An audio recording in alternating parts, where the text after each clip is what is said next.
Commander Vex-Nine stared at the holographic display with what could only be described as professional bewilderment. 3 cycles of military academy, 4 campaigns against the hegemony, and 2 successful planetary conquests, and now this was giving him a headache. "Run that data again, Lieutenant Core," he muttered, rubbing his ridged forehead with 2 of his 4 arms. The younger officer's scales shifted to an uncomfortable shade of purple. "Sir, the readings are consistent. The human settlement on Terra Prime shows no military installations, no defensive grids, no orbital platforms. But they have, well, spit it out, Lieutenant. They have something called police, sir." Vex-Nine's eye stalks swiveled independently, a sure sign of confusion among his species. Police? Is that some new human weapon system? A type of energy barrier perhaps? Negative, sir. According to our infiltration drones, these police appear to be individual humanoids. They wear distinctive blue uniforms, carry primitive projectile weapons, and, oh, by the great void, they issue small rectangular papers to violators of local regulations. The bridge fell silent except for the gentle hum of the ship's quantum processors. Captain Thalrex, the ship's tactical officer, finally spoke up. "Papers, sir? Like documentation?" "Apparently so, Captain. The humans seem to have designated certain members of their population to enforce social order through paperwork." Vex-Nine's laugh was a grinding sound that made the bridge crew flinch. Paperwork. Oh, this is rich. The species that somehow held off the Keth Empire for 7 years uses paperwork as a deterrent system. He wiped a tear from his primary eye. Well, this invasion just became significantly easier than projected. But Lieutenant Core was studying his scanner with growing concern. "Sir, there's something else. The police, they don't just issue papers. They also engage in what the humans call high-speed pursuits." "Pursuits of what?" "Other humans, sir. In primitive wheeled vehicles. At velocities that would be considered suicide runs by any rational species." Vex-Nine paused his laughter. "Suicide runs? Over traffic violations? The data suggests humans will chase each other at lethal speeds over minor infractions, sir. They seem to view this as entertainment." The bridge crew exchanged glances. Species that found mortal danger entertaining had a tendency to be problematic. "Sir," Captain Thalrex interrupted, "incoming transmission from the human settlement. It's addressed to us directly. They detected our cloaking field?" Vex-Nine's voice dropped to a dangerous octave. "Negative, sir. They're asking if we have permits for orbital parking." The silence stretched for exactly 17 seconds. "Permits," Vex-Nine repeated slowly. "For orbital parking?" "Yes, sir. They've provided forms to fill out, in triplicate. They also mentioned something about zoning regulations and a requirement for environmental impact assessments." Vex-Nine stared at the communication panel as if it had personally offended his ancestors. "They want us to fill out forms? We're a military invasion force." "Sir, they've also CC'd someone called Officer Martinez, and mentioned that unauthorized orbital vehicles are subject to towing." "Towing?" Vex-Nine's voice cracked. "They want to tow our dreadnought?" Lieutenant Core cleared his throat nervously. "Sir, preliminary scans suggest they actually have the equipment to do so. They've somehow repurposed mining equipment into what appears to be, well, a really big tow truck." The tactical display updated, showing a massive human vessel approaching their position. It was covered in flashing lights and bore the words, "Galactic Eddies Impound and Recovery," in garish yellow lettering. "This is getting ridiculous," Vex-Nine growled. "Power up weapon systems. We'll show these humans what happens when they threaten the Krolex Empire." "Sir, they're hailing us again." On screen. The view screen flickered to life, revealing a middle-aged human female with graying hair and the most terrifying expression Vex-Nine had ever witnessed, mild bureaucratic irritation. "Good morning, gentlemen. I'm Deputy Chief Karen Hutchinson with the Terra Prime Orbital Traffic Authority. I'm showing your vessel as unregistered and in violation of about 14 different space codes. Are you the owner-operator of this? What's your classification again?" "We are the ISV Dominator, flagship of the 7th Conquest Fleet." Vex-Nine roared. "We are here to claim this world in the name of the Krolex Empire." Deputy Chief Hutchinson blinked once. "I'm going to need to see some identification, registration, and proof of insurance. Do you have a permit for military operations in this sector?" "We don't need permits. We have plasma cannons."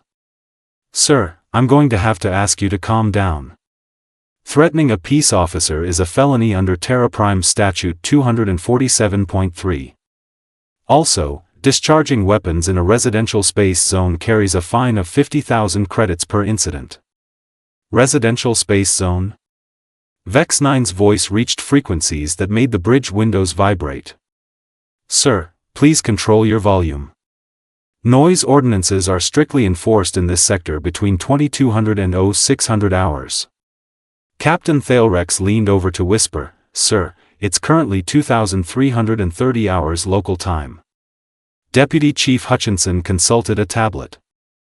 "I'm citing your vessel for unauthorized orbital parking, failure to display proper registration, excessive noise violation, threats against a peace officer, and, let me see, operating a Class 7 military vessel without proper licensing."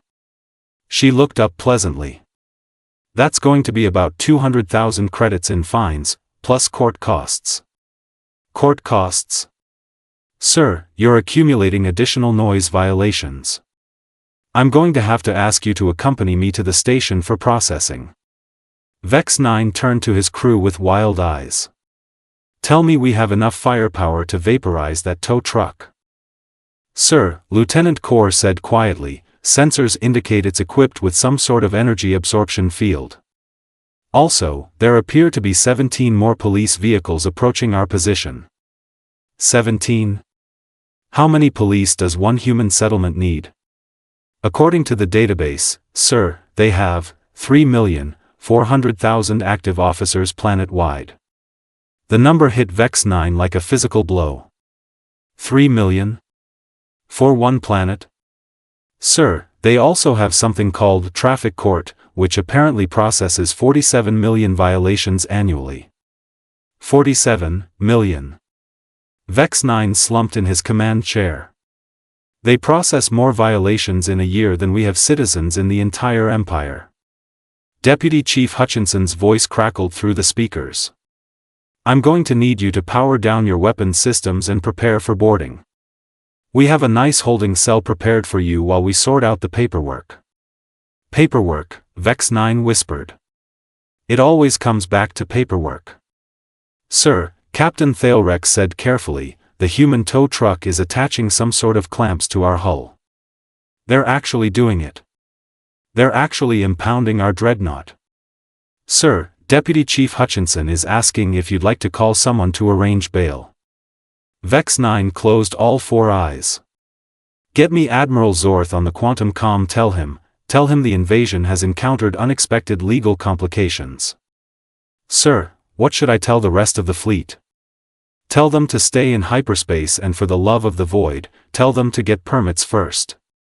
As the ISV Dominator was slowly towed away by Galactic Eddie's impound service, Vex-Nine couldn't help but wonder if maybe, just maybe, they should have stuck to conquering civilizations that settled disputes with laser battles instead of litigation. The humans, it seemed, had weaponized bureaucracy, and somehow, that was the most terrifying thing he'd ever encountered. 3 human hours later, Commander Vex-Nine found himself in what could only be described as the most surreal experience of his military career.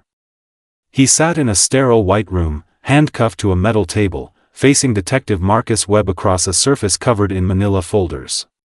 "So, Commander," Detective Webb said, flipping through a thick file, "let's talk about your invasion plans." Now, I've got to tell you, attempting to conquer a sovereign planet without proper documentation is a serious offense. This is insane, Vex-Nine muttered. We have antimatter torpedoes. We have quantum disruptors. We have enough firepower to crack your planet's crust.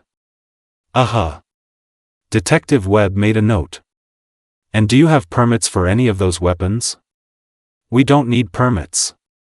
We're an invading army. Sir, I'm going to stop you right there. Under Terra Prime Municipal Code 847.2, all military-grade weapons require proper licensing, background checks, and safety inspections. You're looking at about 347 separate violations just for the antimatter torpedoes.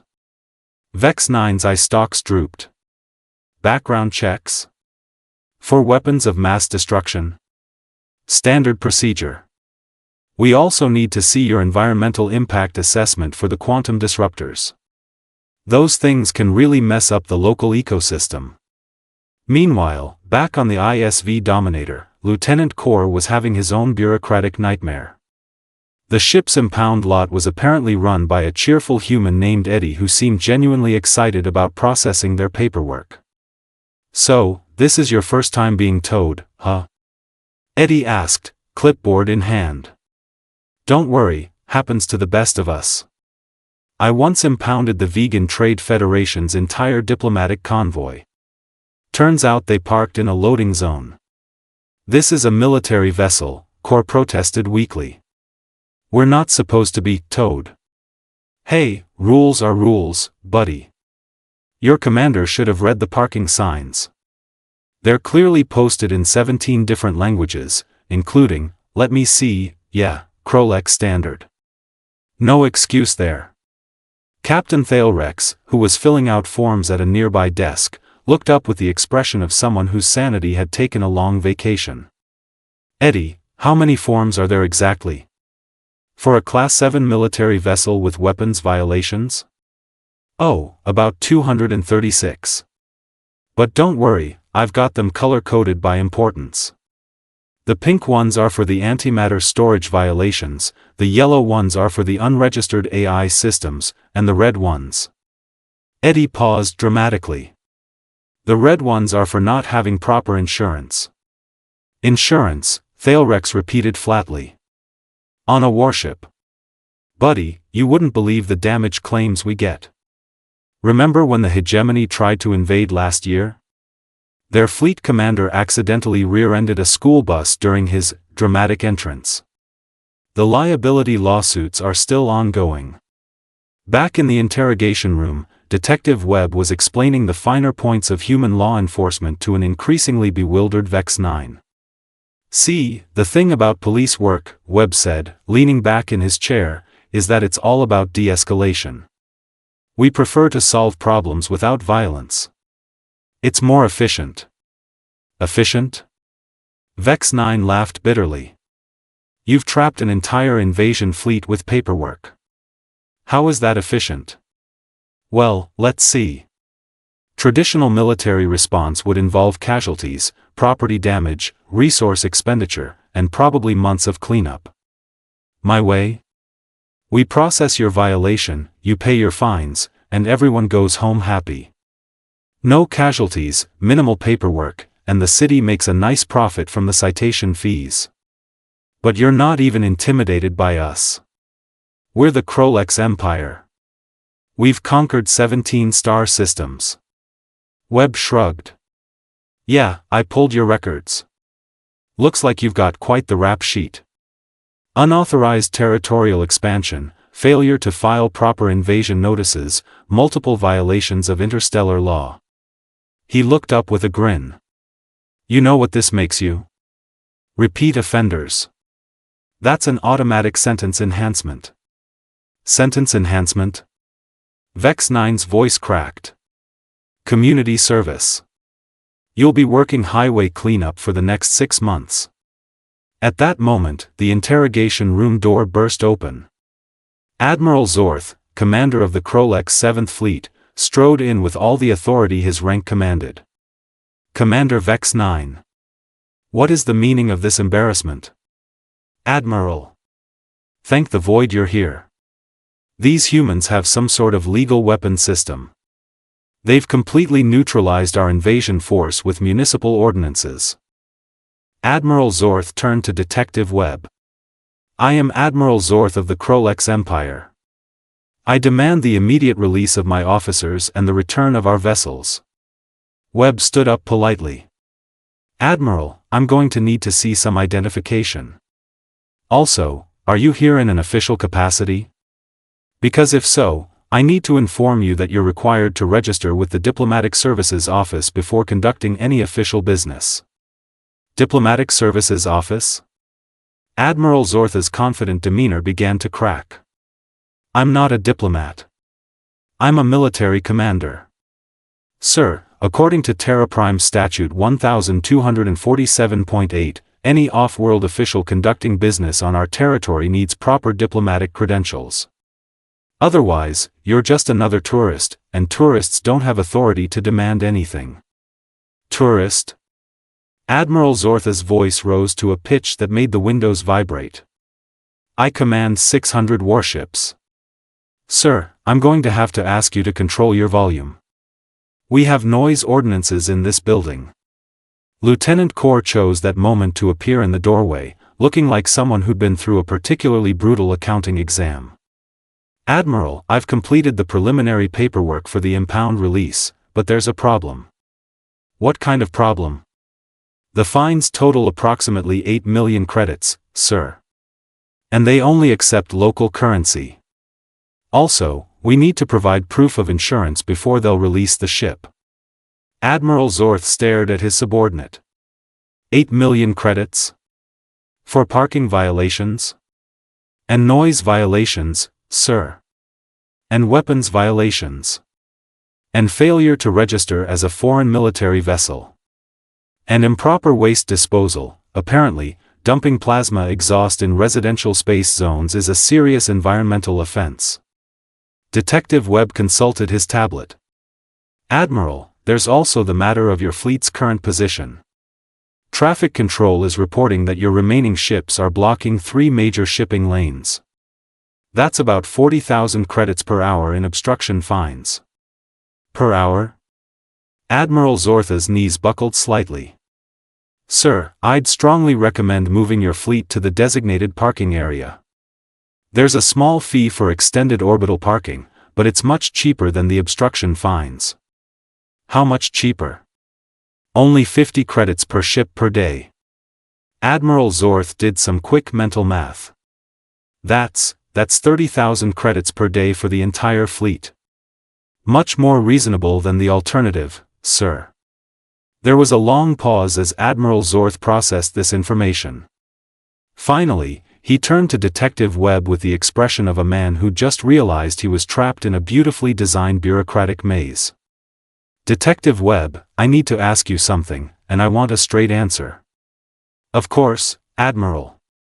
How many other species have you processed this way? Webb grinned.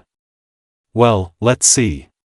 There was the Hegemony invasion last year, the Vrex Collective 3 months ago, and just last week we had a minor incursion from the Stellar Brotherhood.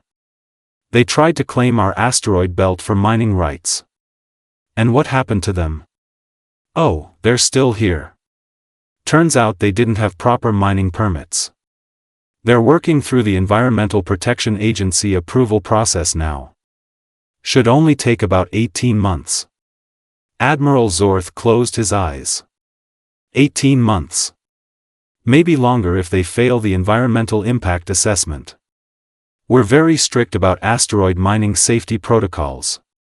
Admiral, Vex-Nine said quietly, I think we need to consider the possibility that we may have encountered something beyond our tactical capabilities. What do you mean? I mean, sir, that these humans have somehow weaponized their entire civilization. Every citizen is a potential enforcement officer. Every regulation is a potential trap. Every form is a potential weapon. Detective Webb nodded approvingly. That's actually a pretty accurate assessment. We prefer to think of it as civil society, but I can see how it might seem weaponized to outsiders. Admiral Zorth sat down heavily in the nearest chair. Detective Webb, I have to ask, is there any way to resolve this situation that doesn't involve years of paperwork and millions of credits in fines? Well, Webb said thoughtfully, there is one option. We have a first offender program for minor infractions. You could plead guilty to the charges, pay a reduced fine, and accept a probationary period. Probationary period? You'd be required to check in with a probation officer once a month, maintain steady employment, and avoid any further violations of interstellar law. Employment? Admiral Zorth's voice was barely a whisper. We have several openings in the Orbital Traffic Authority. Good benefits, steady pay, and you'd be helping to keep the space lanes safe. And so it was that the mighty Krolex 7th Fleet, terror of 17 star systems, found itself employed by the Terra Prime Department of Transportation, directing traffic in the busiest shipping lanes in the sector. As Commander Vex-Nine later wrote in his memoirs, we came to conquer Earth. Instead, Earth conquered us with the most terrifying weapon in the galaxy, a well-organized bureaucracy and the unshakable belief that there's a proper form for everything. The humans, it turned out, had indeed weaponized civilization itself. And somehow, that made them the most dangerous species in the galaxy.